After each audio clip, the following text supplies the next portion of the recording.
Hello guys, welcome to my YouTube channel. So please guys do comment down the comment section and please guys do subscribe if you haven't done so.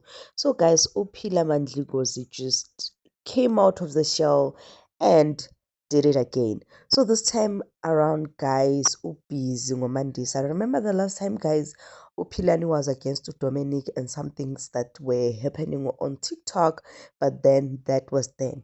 Now, Upilani guys is saying that stop posting your WhatsApp conversation and phone calls. No, Brenda, those are private and sensitive chats. Asking for help is not something to be used for clout. This is why I was against Yonke Into. And I'm here sitting and thinking, mate, I'm against Yonke Into. Ukhulumela yena or ukhulumela what was happening with Brenda, because honestly guys, whatever Mandisa did really did help Brenda because they ended up contributing 100K.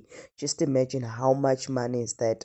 Even Connie Ferguson film, they also lended a hand of help after we learned about Brenda's situation at home with her mother. And this indeed guys, I would say it's a good gesture from Abantu ibonisa ubuntu. So I'm like, ngini ngophilani inkinga yakhe nguyini. But anyway guys, please do comment below and let me know what you have to say about this. Do you think uphilani alright with whatever that he's saying, or he's just saying another thing? And guys, let me not forget, Umandisa responded uphilani eti, it's best you should have kept whatever you wanted to yourself, whatever you wanted to say to yourself. Like, it's better okay keep it quiet, don't shut up, because now he's just causing unnecessary tension.